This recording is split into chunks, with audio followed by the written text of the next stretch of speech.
Halo, shalom semuanya. Saya senang banget ketemu kamu lagi di video ini dan di channel saya ini. Apa kabar?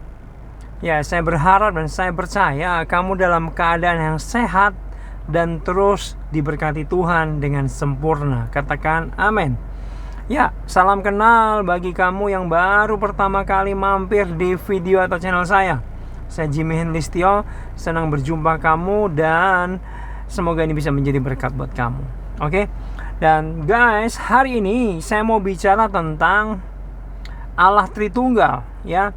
Jadi saya pengen sebisa mungkin menyederhanakan penjelasan dari Allah Tritunggal ya. Karena banyak orang Kristen yang masih bingung ya, yang masih salah bahkan. Dan ini kalau sudah berbicara Tritunggal artinya sebenarnya sudah menyentuh doktrin ya. Dan saya mohon kita nggak judgement atau menghakimi. Kalau kamu berbeda pandangan dengan saya tentang Allah Tritunggal ini, nggak apa-apa, it's okay. Dan saya juga nggak menghakimi kamu salah, sesat dan lain sebagainya, nggak ya. Kita menghormati, tapi yang saya mau bagikan ini adalah yang saya percayai ya, yang saya yakini, yang saya pelajari bagaimana itu penjelasan dari Allah Tritunggal ya. Nah teman-teman, yang gini beberapa pemahaman yang saya tidak sependapat itu seperti Allah itu adalah satu pribadi atau Sabellianisme ya. Allah itu satu pribadi dalam tiga penampakan. Lalu Allah itu tiga ya. Triteisme itu juga saya nggak setuju ya. Lalu ada lagi subordinasionisme ya. Ini membedakan derajat Allah, satu lebih tinggi, satu lebih rendah gitu kira-kira. Nah saya tidak setuju itu ya. Dan Arianisme yang menyatakan bahwa Yesus adalah ciptaan ya, dia bukan Allah. Dan itu saya tidak setuju. Nah, saya mau tanya kepada kamu, menurut kamu, guys, coba jawab di hati. Kira-kira menurut kamu Allah kita itu tiga atau satu? Ayo, coba saya tunggu sebentar. Allah kita itu tiga atau satu sih? Ketika saya ngomong dalam komunitas anak-anak Tuhan, orang-orang percaya, dalam komunitas kecil aja, mungkin 20 orang, mereka punya pandangan yang berbeda-beda. Satu bilang Allah kita ada tiga, satu bilang Allah kita satu, dan mereka bingung. Ya, nah gini, sebelum kesana, sebelum lebih lanjut, saya pengen kasih tahu dulu bahwa kalau ada orang mungkin di luar Kristen atau di dalam Kristen sekalipun yang bilang bahwa Allah Tritunggal itu nggak alkitabiah karena nggak ada di Alkitab. Kamu tahu nggak jawabannya? Iya benar. Kata Tritunggal memang tidak ada di Alkitab. Ya. Tapi ada tersirat. Ya, ada tersirat. Ada orang. Ada tersirat. Artinya gini, ingat nggak? Kalau membaptis itu diperintahkan firman Tuhan dalam nama siapa? Bapa, Putra, dan Roh Kudus. Ya, itulah salah satu dasar yang kita sebut dalam Tritunggal, tiga Allah dalam satu kesatuan. Walaupun memang benar tidak ada kata Tritunggal di Alkitab. Ya, paham ya? Memang tidak ada kata itu, tapi tersiratnya ada. Nah, gini. Ya, kita kembali. Allah kita tiga atau satu? Jawabannya adalah Allah kita itu tiga pribadi. Iya, tiga pribadi. Tiga pribadi, tapi satu kesatuan. Ya. Ya, gini sebentar ya. Nah, satu kesatuan. Nah, gini. Sebentar ya, sabar ya. Sabar. Ya, satu kesatuan.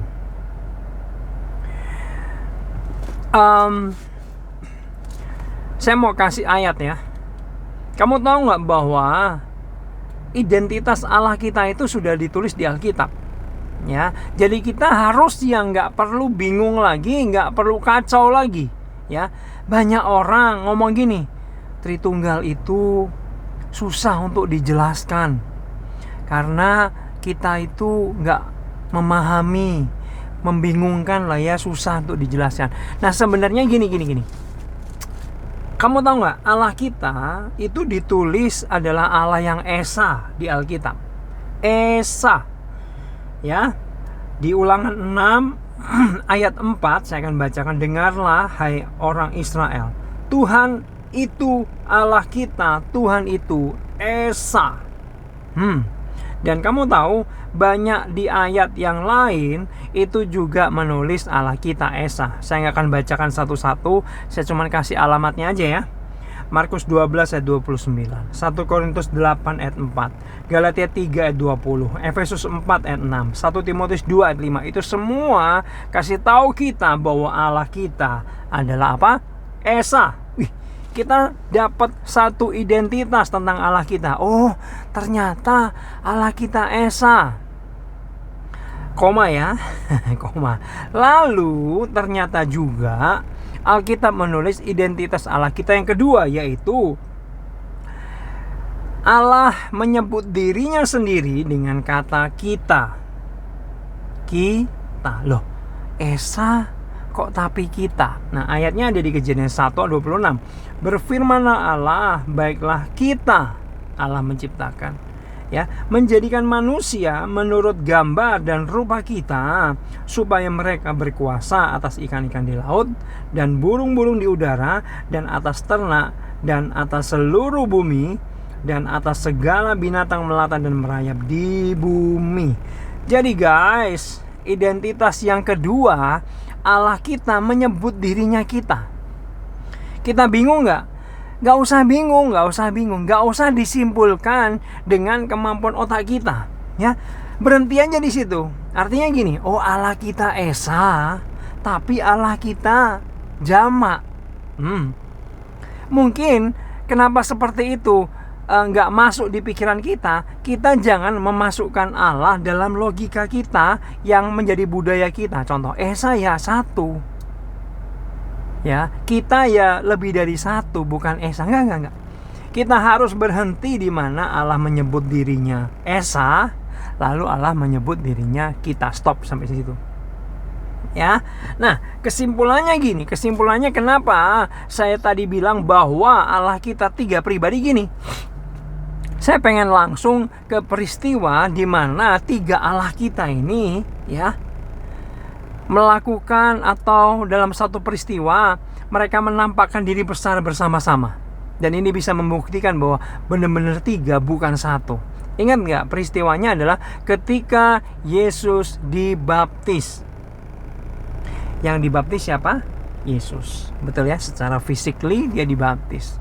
Lalu ingat, di cerita itu Roh Kudus turun hinggap di atas Tuhan Yesus berupa burung merpati. Ingat? Ya, itu adalah pribadi kedua, yaitu Roh Kudus. Tapi selanjutnya ada suara yang menggema. Bilang apa? Inilah anakku yang kukasihi, kepadanya lah aku berkenan. Itu suara Bapa di surga. Ya, jadi ketiga Allah ini dalam peristiwa pembaptisan Yesus, mereka bertiga ini menampakkan diri loh.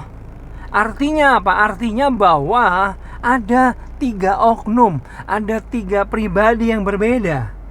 Ya, bisa dicerna ya sampai di sini ya. Lalu ketika Yesus disalib, dia berdoa, dia ngomong gini, Eloi, Eloi, lama sabatani. Dia ngomong sama Bapa di surga.